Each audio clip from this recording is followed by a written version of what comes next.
Bonjour à tous, bienvenue dans ce nouveau live Préférence Rhum, où Pierre et moi sommes en très bonne compagnie, puisque nous sommes accompagnés de Mika et de Bastien. Salut les gars. Salut. Salut, bonjour.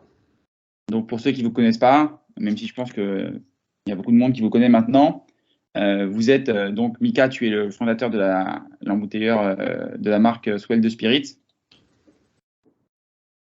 Oui, tout à fait. En fait, tu valides? Ouais. Donc je commence, ouais. En fait, pour un petit peu expliquer la marque Swell de Spirits, on est embouteilleur indépendant depuis l'an dernier, depuis le mois d'avril, donc très peu, pas très longtemps dans ce milieu-là. Tout nouveau. Donc voilà, petit à petit, on avance, on fait notre petit chemin. En fait. Donc je voulais dire, oui, voilà, on est vraiment passionné avant tout. Moi, mon background, je suis ingénieur aéronautique de base. Ok. Donc voilà, je suis rien à voir avec le milieu des spiritueux. Passionné de longue durée. Du fait de la famille un petit peu italienne, Grappa, voilà, s'entourer d'amis de la famille avec un bon verre, déguster. Je me suis dit, en fait, il y a quelques années en arrière, pourquoi pas créer une société dans les spiritueux. Donc c'est un travail qui a été prévu et on va dire amorcé quelques années aussi en arrière. Donc c'est pas arrivé du jour au lendemain, voilà, sur le devant de la scène. Le fait qu'on est avec notre patient, en fait avec ma compagne Kelly, on a un pass international. Donc voilà, on était en Australie, on est allé en Asie, on est revenu en Europe, en Allemagne. Et on s'est dit au retour, juste avant le Covid, on retourne en France pour moi, pour ma compagne bien sûr, un pays tout nouveau. Et on s'est dit, ben, pourquoi pas en fait vivre de notre passion, vivre de ma passion. Voilà, chose faite, on a démarré. Et ayant acheté des fûts quelques années en arrière, j'avais quand même de la qualité au niveau du Scotch whisky. Des fûts de rhum sont arrivés plus tard. Et on essaie de parler un petit peu, là, je saute du coq à l'enfer. Parler un petit peu de la marque Swell aussi, avant tout. Attends Mika, 2 secondes. Vas-y. Ouais, excuse-moi. En fait, déjà, on va présenter Bastien vite fait parce que pauvre Bastien, il dit moi. Pas de souci. Donc, Bastien, toi, tu es le graphiste de Swell. Donc, c'est toi qui fais tes étiquettes de Swell, on est d'accord, hein. Ouais. Alors, du coup, ouais, pour présenter peut-être un peu le parcours aussi, moi, je suis designer 3D volume à la base. Donc, je fais des bouteilles, des packaging, des magasins, des présentoirs, toutes sortes d'éléments pour pas mal de marques. J'ai tout de suite beaucoup en fait travaillé pour les grandes maisons de cognac, de whisky, même de champagne, un petit peu de rhum, de tequila, de beaucoup de choses. Et c'est comme ça que je suis rentré dans les spiritueux. Parce que quand on travaille pour un projet, on a envie de savoir de quoi on parle. Donc tout de suite, il y a une curiosité quand même qui se crée. Et voilà, c'est comme ça que je suis rentré dedans. Et en particulier pour le rhum, pour pas mal de choses. C'est quand même un produit qui a un univers assez large et génial. Enfin, quand on boit un verre de rhum, notamment les blancs, on a presque l'impression parfois d'entendre les grenouilles chanter derrière. Enfin, c'est quand même assez chouette. Et voilà. Et puis après, du coup, moi, je suis rentré dans le côté graphique pendant le Covid, avec tout ce temps qu'on avait, tout, où j'ai créé mon compte Instagram. Et où du coup, on s'est rencontré avec Mika. Et puis voilà. Ok, super. Bon, on va y revenir après parce que on a échangé avant Swell et voilà. Donc on en parlera un petit peu après. Bien sûr. Donc Mika, suis-moi, je t'ai coupé tout à l'heure, hein, je t'ai coupé la parole et j'aime pas trop ça, mais donc toi, tu as commencé en tout cas pour le rhum avec un Hamden qui a fait beaucoup parler de lui. Donc tu disais, juste avant de parler du Hamden, si tu veux bien, tu disais que tu avais déjà des fûts avant. Donc c'est des fûts que tu avais achetés avec un petit groupe, c'est ça? En gros, vous êtes mis à plusieurs, vous avez acheté des fûts, ou c'est toi tout seul qui avais acheté des fûts avant de Scotch il y a quelques années déjà? Ouais, en fait, étant passionné de Scotch à la base, j'ai toujours voulu acheter des fûts pour... je savais pas trop ce que j'allais en faire au début, hein, pour tout te dire, si j'allais les partager entre amis ou en famille ou compagnie. Mais c'était plus ou moins avec une vision future lointaine, peut-être d'embouteillage ou pas, mais c'était prévu. Ouais. D'accord. C'est qu'on a, enfin nous on voit Swell arriver un petit peu comme tu dis, c'est une histoire qui est très jeune en fait, et en même temps il y a déjà beaucoup de références et justement enfin ça éclaire un petit peu. On voit bien que le projet a été travaillé en amont et que parce qu'on a beaucoup d'embouteilleurs qui arrivent et qui sortent une ou deux références sympas et puis derrière il n'y a plus rien qui sort pendant 6 mois, ça met du temps un petit peu à se renouveler. Et en gros, entre le moment où tu décides de lancer la marque Swell et le moment où la marque se lance, c'est quoi un petit peu le délai en fait, au moment où tu orientes ton projet pro sur ça et que derrière, ben, ça se concrétise par un premier embouteillage Ben écoute, là, c'est un petit peu compliqué de répondre à cette question, pour tout dire, parce que de rentrer dans le monde de l'entrepreneuriat, on attend toujours le bon timing, mais il n'y a jamais le bon timing, on ne sait jamais quand. Enfin, voilà. Donc, surtout rentrer dans le Covid, enfin, cette période était assez compliquée, on va dire. Et du coup, moi, dans le but ultime, c'est vraiment de me faire plaisir, de rentrer ce côté passion des spiritueux et de le faire partager. Donc, esprit d'échange, ouverture d'esprit. Et bien sûr, avec mon côté méticuleux, perfectionniste sur les détails, sur tout ça. La chance du débutant fait que j'ai rencontré Bastien aussi. Et c'est la bonne personne. C'était la personne parfaite en fait pour travailler sur tout le logo, les étiquettes. Voilà, c'est un ami avant tout aussi maintenant. Donc voilà. Super. En tout cas, on voit que vous avez formé une belle équipe. Quand on vous voit en salon, vous êtes toujours. C'est cool. C'est un peu comme Pierre et moi, on s'est bien rencontrés aussi. Et ça fait. C'est pas la même démarche, mais en tout cas, une chose est sûre, c'est que avoir quelqu'un avec qui ça fit bien et après avec qui tu t'entends bien, tu peux avancer dans ton truc et ça fait des bonnes choses. Quel est ton. Je sais que tu as embouteillé pas mal de choses, Mickaël, mais est-ce que tu as un embouteillage favori tout ce que tu as embouteillé, si tu devais avoir, genre, il ne te reste plus qu'une bouteille, tu garderais quoi, Mika? Encore une question compliquée. Ouais.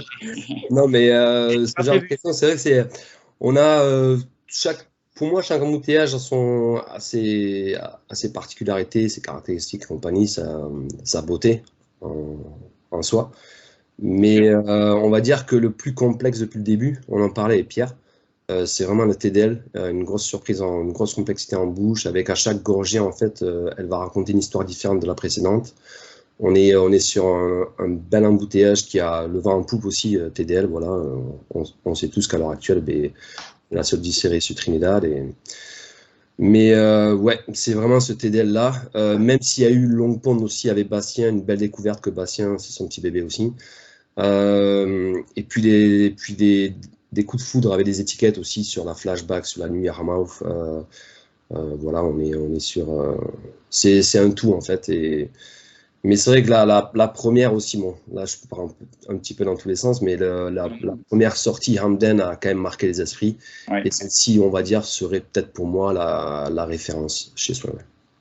En tout cas, je pense que symboliquement, c'est vrai que c'était fort de commencer par Hamden et par Hamden comme ça, qui en plus, et ça on en a déjà parlé, Mika, mais c'est vrai que le fait de sortir ce Hamden à un prix qui était super accessible, un rapport qui a été pris de folie, ben ça a fait beaucoup et les gens se sont dit, ok, un nouvel embouteilleur très bien, qui sort quelque chose de bon, super. En plus, c'est beau, hein, c'est bien. En plus, c'est pas non plus hors de prix, donc ça cochait énormément de cases, quoi.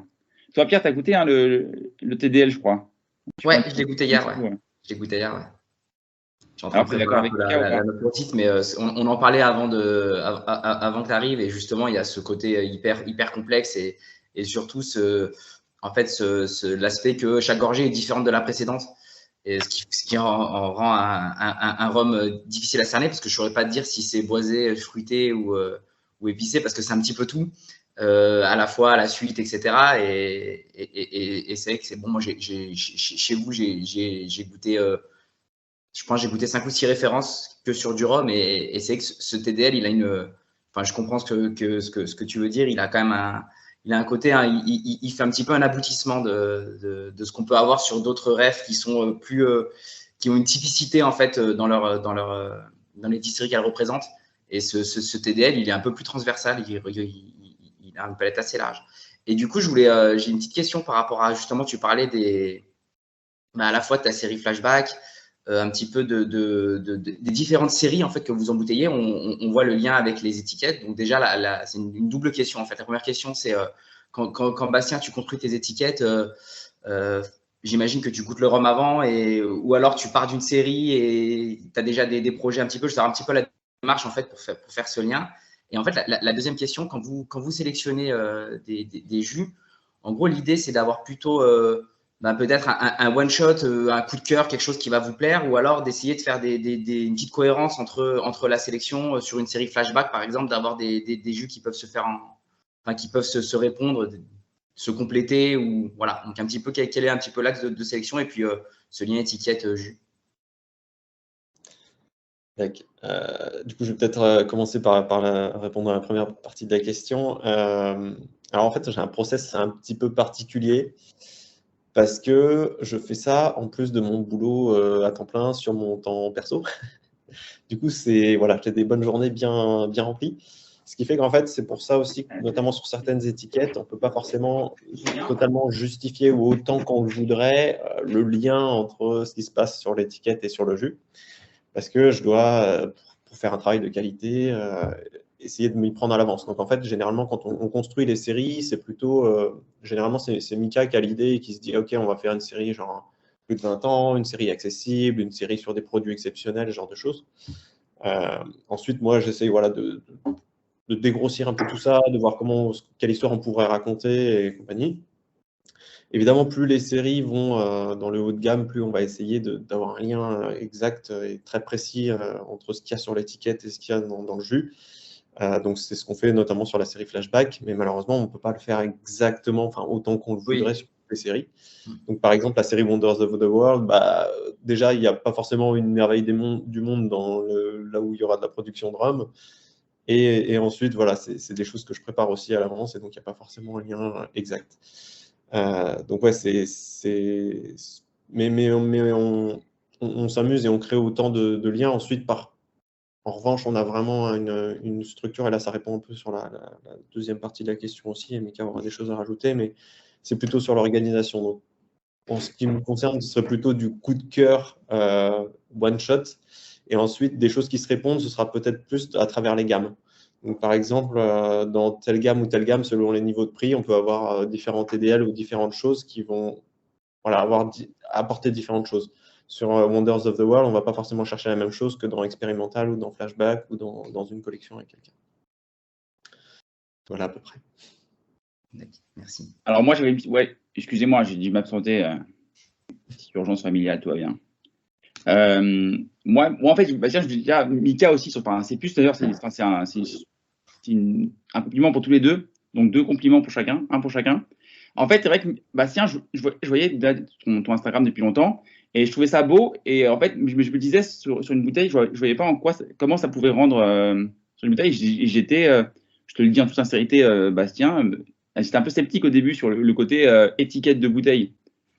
Et après, une fois que tu as commencé à bosser avec Mika, je me suis dit, mais en fait, c'était super évident. Et depuis, je trouve qu'en plus, ton style, vraiment, ce que tu fais, c'est super. Vraiment, en termes d'étiquette, c'est assez ouf. Et donc, Mika, bravo pour avoir su voir que sur la bouteille, ça les rend beaucoup mieux que finalement une image juste Insta. Parce que par exemple, si on prend le Long Pond, c'est Long Pond qui a un côté un peu mosaïque bleu et jaune, c'est ça, hein, le 2007. Noir et jaune, ouais.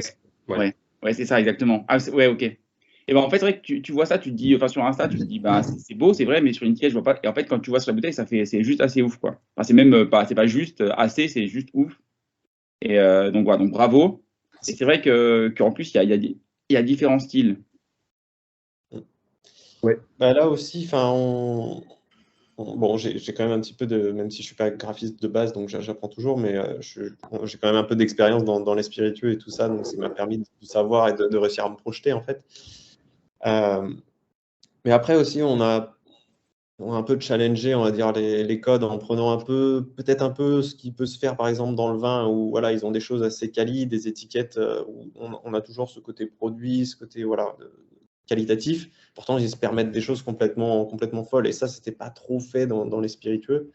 Donc, c'était assez chouette de l'apporter là et de challenger un petit peu ce qui se passait sur les étagères, quoi. Ouais, tout à fait. En fait, ouais, pardon. Ouais, excuse-moi, Mika, vas-y, excuse-moi. Non, en fait, pour un petit peu répondre à Pierre, sur les deux questions, on a vraiment une bonne relation avec Bastien. Au début, c'était un petit peu compliqué en termes de, moi, je partais dans tous les sens. Il fallait me recadrer. L'image de marque, c'est Bastien de A à Z, on va dire. Logo. Puis ensuite, on a vraiment arrangé chaque série avec série Wonders of the World. Merveille du monde, du coup, qui va se décliner sur pas mal de bouteilles jusqu'à l'année prochaine, du coup.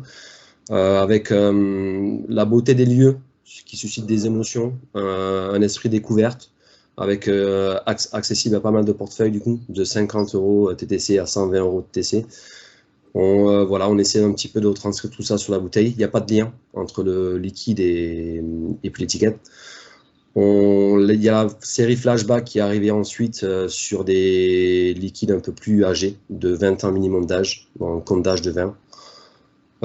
Et ensuite, on s'est vite aperçu que ça serait cool en fait de faire participer du monde. Donc Swan & Co est arrivé derrière. Et là, c'est une collaboration on se partage le fût. C'était logique de partir avec Bastien aussi. Donc on a commencé par du cognac.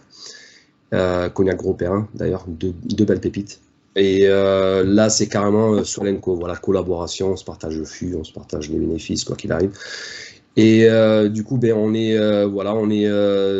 pour vous expliquer un petit peu la vision, c'était pas se prendre la tête, s'il y a l'étiquette qui est belle, c'est très bien, c'est ce qu'on essaie de faire. Mais le plus important et la priorité avant tout, c'est le liquide à l'intérieur. Voilà. Et comment ça marche du coup en gros, le processus de sélection, c'est vous êtes combien, vous goûtez tous les deux, c'est plutôt toi, Mika, qui sélectionne, il y a une petite équipe derrière, ça marche comment en fait? En gros, comment vous sélectionnez ces TDL par exemple? Là, moi je suis, c'est mon palais avant tout. J'ai une présélection sur les échantillons, on va dire. Mais très vite, en fait, Bastien est rentré dans ils mettent beaucoup sur toute la gamme, on va dire. Donc il a son mot à dire. Il a aussi un très bon palais, un palais. Donc c'est bonus, tout bonus. Mais c'est vrai que bon, c'est assez égoïste comme travail. Même si je le répète et je le redis, le travail en amont et nous, ce qu'on fait, c'est du plaisir, c'est le travail le plus facile entre guillemets. Mais il faut vraiment mettre en avant le travail du terroir, le travail du producteur, qui est énorme. Donc voilà. Et ensuite, nous, on arrive derrière, on fait des sélections. Bien sûr, il y a de l'affinage, il y a des finishes, il y a des choses qui vont se développer, mais voilà. Justement, Pierre, je crois que tu voulais en parler de ça, de ce côté affinage, finish, etc. Ouais. Oui, justement, moi, je vous connais plutôt à travers des single casques. On a souvent un premier vieillissement tropical et puis un vieillissement un petit peu long. Là, je vois par exemple Long Pond au Royaume-Uni de mémoire. De 5 ans, c'est ça, c'est 13 plus 5. Ouais, je crois. 13 plus 2, pardon, c'est un quart d'heure. Je comprends avec le Trinidad, justement. Bon, bref. Et on a vu là que vous avez présenté justement un vieillissement de votre Calva dans le fût de ce Long Pond. Donc un finish d'1 mois sur le produit et qui rappelle un peu ce que faisait Drouin aussi, qui a sorti un finish Long Pond sur un Calva, donc eau de vie de cidre, puisque du moment où on part sur un finish, il me semble qu'on peut plus l'appeler Calva. Donc voilà, est-ce que c'est justement c'est un projet derrière d'avoir d'être un petit peu dans l'élevage aussi. Voilà, c'est un petit peu la question, savoir entre le moment où vous achetez le fût, le moment où vous l'embouteillez, est-ce que derrière vous continuez vous à le faire vieillir? Est-ce que vous continuez à le travailler ou est-ce qu'on est vraiment sur un embouteillage direct? Voilà, un petit peu la démarche derrière tout ça, quoi. En fait, on est sur. Parce que là, on parle du rhum, enfin, principalement du rhum, mais sur le Scotch whisky, je fais de l'affinage, finish. Donc, j'ai du Scotch dans des sherry casks, des fûts de sherry casks, dans des fûts de rhum jamaïcain aussi, Kaolila. Ouais. Donc, il y a vraiment cet aspect aussi que Swell, on n'est pas limité sur un ou deux spiritueux. C'est vraiment, on n'a pas de limite au niveau des spiritueux. Tant que c'est bon en bouteille, tant qu'il y a la qualité, on n'a pas de limitation. Et du coup, j'ai déjà fait en fait de l'affinage du finish sur d'autres spiritueux, notamment le whisky.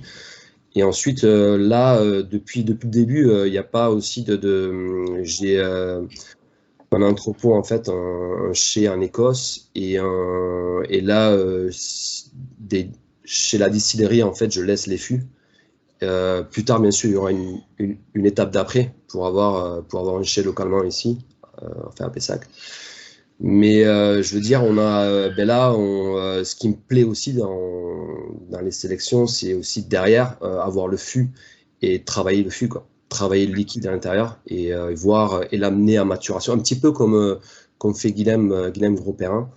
Vraiment ce travail d'affinage, ce travail de qualité d'affinage, un éleveur, élever le spiritueux et l'amener à sa maturité là où il faudra aller, quoi. Super. Alors donc on va maintenant parler un petit peu vite des autres spiritueux. Donc tu as embouteillé pas mal de choses, Mika. Il y a donc du rhum, du whisky, également de l'armagnac, du cognac et après du calva, etc. Est-ce que le travail sur les spiritueux français, je dirais, enfin métropolitains plutôt, c'est un peu différent peut-être parce que je sais pas si tu es en relation directe avec les embouteilleurs ou avec les producteurs. Et est-ce que c'est un axe que tu penses développer ou pas? Voilà. Oui, carrément. Quand on parle de spiritueux français, c'est tout ce qui est armagnac, cognac, calvados, mais rhum aussi aux Antilles, bien sûr.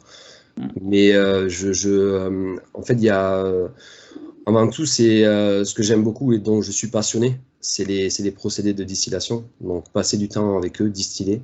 C'est ce que je fais avec tous. Avec Amy, il y a une belle première histoire de Swell, c'était vraiment la rencontre avec Amy et Jean Pasquet. Donc j'ai distillé, j'ai passé quelques heures avec eux à distiller et à couper à distiller la bonne chauffe en fait, le cœur de chauffe. Et c'est là où en fait on s'aperçoit qu'il y a un travail quand même un travail de refaire qui a été fait auparavant et en amont, et c'est ça qu'il faut vraiment mettre en avant et les honorer avant tout. Donc je pense qu'il y a ce qui me plaît dans tout ça, c'est non seulement aller sélectionner, mais en plus passer du temps avec eux et aller découvrir ce qu'ils font et le mettre en avant chez Swell. Donc il y a les spiritueux français avant tout, et en fait je voulais en venir à ça, c'est la vision de Swell, c'était au tout début. Je me souviens quand j'y réfléchissais, c'était vraiment d'amener les amateurs de rhum et de whisky, les amadouer, faire des sélections sur des liquides, sur des spiritueux qui sont un petit peu similaires que ceux qui connaissent, quoi. Comme on va dire que l'armagnac, le Baco, un vieil armagnac de Baco, des années 90, on peut dire, ou même avant, ça a des similarités, enfin c'est assez similaire avec les vieux Demerara. Bon, ça, c'est bien connu. Mon premier embouteillage chez Swell, c'était le Pasquet, Cognac Pasquet 1983. Il fait penser un petit peu à il y a des notes de sherry, des fûts de sherry, donc du cuir, plein de choses qui vont un petit peu aussi amener les amateurs de whisky en fût de sherry. Aussi, en fait, il y avait plein de choses que je cherchais dans les notes pour leur dire, écoutez, on se lance, mais le premier embouteillage, c'est un spiritueux français, quoi. Pour mettre en avant aussi la richesse du terroir qu'on a en France et qui me semble, à l'heure actuelle, c'est un petit peu triste de voir un petit peu toutes ces bouteilles qui partent à l'étranger, alors que le plus gros pourcentage part ailleurs, alors que on pourrait aussi se mettre à boire ce qu'on a chez nous, quoi. D'autant que on va peut-être faire attention sur les prix. On en a un petit peu parlé au début avec ton Hamden, mais il y a aussi beaucoup d'amateurs de rhum et de whisky qui regardent un petit peu du côté du cognac et de l'Armagnac, notamment parce qu'il y a une inflation sur le whisky qui est ancienne et sur le rhum qui est plus récente, mais qui est peut-être plus rapide, qui rattrape un petit peu les années perdues. Et on se retrouve avec des écarts de prix, en gros. Quand on regarde du côté de l'Armagnac, on voit des produits des années 80, des choses qui ont 30 ans, presque 40 ans de vieillissement, qui vont sortir autour de entre 100 et 150 euros, 200 euros. Sur le rhum, on commence à voir des 12 ans sortir à 400, 500 euros. Ça fait un petit peu… forcément, il y a un lien. S'il y a le lien gustatif, il y a aussi peut-être un intérêt de se tourner vers ces produits-là aussi. Et justement, pour revenir à la question des prix, quand on voit, par exemple, on revient à ton Hamden qui maintenant se vend 200, 250 euros sur des groupes d'échange ou sur… en gros, c'est quoi la réaction de l'embouteilleur, du producteur dans ces cas-là? Il y a peut-être une petite… à la fois, on sort un produit mythique qui prend en prix, donc c'est assez… ça peut être… ça peut donner une petite fierté. Et puis, à côté de ça, il y a aussi un gain… des gens qui vont gagner peut-être mieux leur vie que toi sur la même bouteille, alors qu'ils ont juste fait de l'achat-vente, quoi.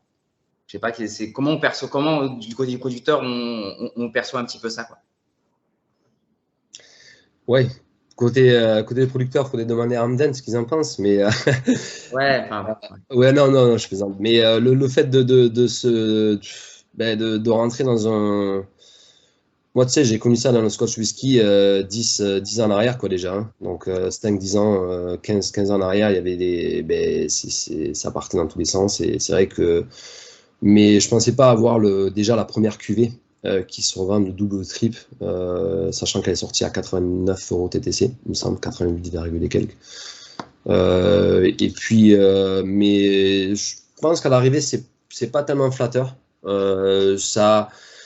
On va dire que tout ce qui est spéculatif, ça me déplaît. Alors, à l'heure d'aujourd'hui et depuis toujours. Mais je suis pas là aussi, j'ai pas de temps pour faire la police, pour aller voir qui revend quoi, qui fait quoi, parce que c'est pas mon boulot. Et puis j'ai autre chose à faire. Mais du coup, moi je garde toujours ma même ligne de mire, on va dire, sur la marge swell.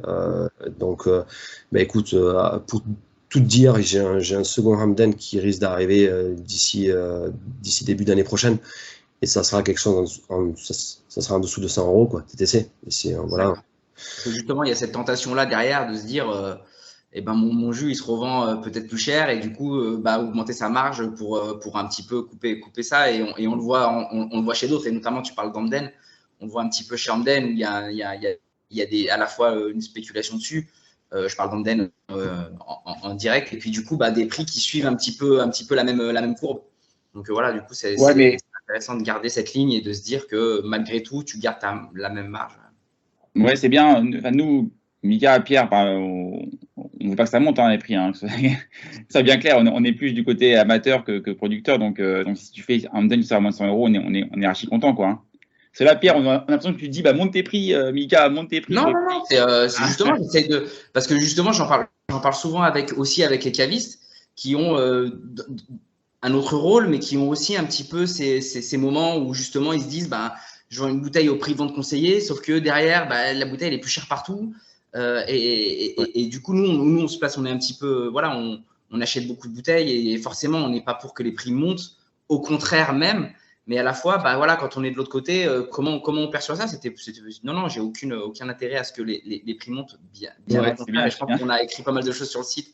Ouais, ils nous ont valu des réponses un peu houleuses justement sur ces histoires de prix où justement c'est assez mais voilà, je réagis ça, je parle de ça parce qu'on a vu un Whisky Live assez récent avec énormément de références, mais aussi avec des prix qui devenaient un petit peu délirants et sur des fûts alors peut-être que vous en plus dans le milieu vous avez sûrement plus d'infos sur quelle est la marge de vos collègues et de vos concurrents, et donc ça doit peut-être vous faire un peu sourire aussi. Parce que voilà, il y a forcément des gens qui en profitent et c'est peut-être difficile de se positionner par rapport à ça en fait. de se dire, je vais sortir un produit et peut-être que, voilà, c'était ça la simple question. Non, mais sinon… Non, mais pour répondre un petit peu à tout ça, nous, on essaie de bloquer, on pourra jamais bloquer ce monde marché secondaire, spéculation et compagnie. Avant tout, Swell a été, l'image de marque et les bouteilles en fait, ce qu'on embouteille, c'est vraiment pour être ouvert, dégusté et apprécié, sa juste valeur. Moi, j'ai du mal à saisir une bouteille de 10-12 ans d'âge à 400-500 euros. Pour moi, il n'y a plus de limite dès qu'on est à ce niveau de tarif-là. Et je pointe personne du doigt, je pointe quiconque, mais je pense qu'il y a des sociétés qui seraient à même de montrer l'exemple, mais qui ne le font pas à l'heure actuelle. Donc, voilà. Nous, on garde cette même ligne de mire, cette vision de on partage avant tout, donc assez accessible au niveau portefeuille, même marge, voilà, on va pas parce que la notoriété fait que petit à petit aussi on fait notre bout de chemin et que les prix augmentent, donc pourquoi pas on augmenterait nos tarifs, mais non, en fait, moi, suivant le flux que j'achète, en fait, je vais agir de la même façon qu'au début, quoi, en 2021, tu vois. Et ça sera pour toujours, je changerai mon approche par rapport à ça.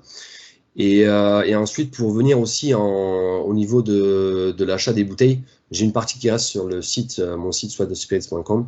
Et ça, c'est travaillé par mon frère d'ailleurs, qui lui aussi a son boulot temps plein et compagnie. Et mon petit frère qui est ingénieur informaticien et qui me fait tout ça, les articles et tout et compagnie. Et du coup, il limite les bouteilles à une personne par foyer, par compte. Donc on essaie vraiment d'avoir à chaque fois qu'il y a une sortie, qu'il y a une cuvée qui sort, on limite à une seule bouteille, à un flacon. Ensuite, moi j'ai mon travail aussi derrière à effectuer au travers de tous mes cavistes partenaires, distributeurs et compagnie, de vraiment m'assurer que la revente est au tarif PVC et pas deux fois le tarif auquel je veux qu'elle soit vendue sur le marché. Donc bien sûr, après c'est un travail de tous les jours, hein. Je veux dire, c'est à moi aussi à m'assurer que tout fonctionne quoi derrière. Et puis une bouteille, quand le prix est raisonnable, elle sera aussi plus facilement ouverte. Parfois, quand on tombe sur des prix, des bouteilles qu'on met 200, 300, 400 euros, on va se dire qu'on attend la bonne occasion, etc. Et au final, ça nourrit un petit peu ce cercle des bouteilles qui restent, en fait, qui prennent la poussière sur des étagères parce qu'on n'ose pas l'ouvrir, en fait. Vu le prix, le rapport qualité-prix, tant que la bouteille est fermée, à la limite, le rapport qualité-prix, on s'en fout. Une fois qu'elle est ouverte, c'est ça qui compte, quoi. C'est un petit peu cash, mais c'est ça qui, voilà, et donc la démarche est intéressante. Ouais, moi, ce que je voulais dire, c'est que c'est vrai que Mika, on n'a pas l'impression, en plus avec Bastien, et quand on te voit sur le salon, etc., c'est qu'en fait, toi, ta marque, ce que j'apprécie moi personnellement, c'est que ça fait très amateur qui partage en fait ces petites pépites, et il n'y a pas ce côté très commercial qu'on peut avoir chez d'autres embouteilleurs. Donc, écoute, c'est très agréable, et c'est pour ça que tout à l'heure, Pierre, je connais ton avis sur la question, hein, donc je taquiné un petit peu, donc je savais bien que c'était pas, tu disais pas Mika de vendre plus cher, donc voilà, mais c'est vrai que nous on apprécie, tu vois, ce côté, voilà, c'est des petites pépites. En plus, voilà, tout le monde commence à voir un peu ton palais, même si l'autre jour on t'a fait une petite remarque, par rapport au degré, mais enfin chacun après peut savoir un peu, et c'est bien parce qu'on sait que voilà, si tu le vends à un prix, bah on sait que c'est le prix juste, quoi, c'est le prix juste pour toi, et pour que tu puisses vivre, et c'est normal, et pour nous aussi, donc c'est super, quoi. Alors, on a presque fini parce que faut pas que ça prenne trop de temps non plus. Juste, Mika, voilà, même Bastien, si vous avez des petites infos pour enfin, quels sont les, pas forcément les embouteillages. Enfin, je demande pas une référence trop particulière, mais c'est juste un peu, voilà, quel est l'objectif dans le futur, quel est le futur de Swell? Tu commences, Mika? Ouais, je peux te laisser commencer, voyons, pour voir. Bastien, est-ce qu'il y aura un nouvel embouteillage demain alors? Le futur, je sais pas. Moi, je suis extérieur à la compagnie et tout, et j'aide Mika et je m'amuse et tout ça. Pour moi, l'objectif, c'est de continuer à m'amuser, continuer à aider ce projet que j'adore. En plus, Mika, bah voilà, il me le rend bien en me permettant de faire des sélections, ce qui était un rêve pour moi, hein, donc c'est super.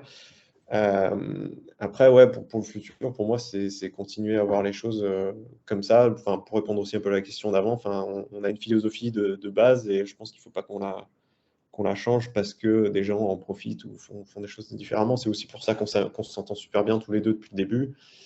Donc voilà, pour moi, le futur, c'est continuer à s'amuser, à apprendre. Et voilà, tous les nouveaux projets que Mika a tous les jours ou tous les 2 jours et qui vient avec des nouvelles idées, bah, pour moi, c'est ça le futur, quoi.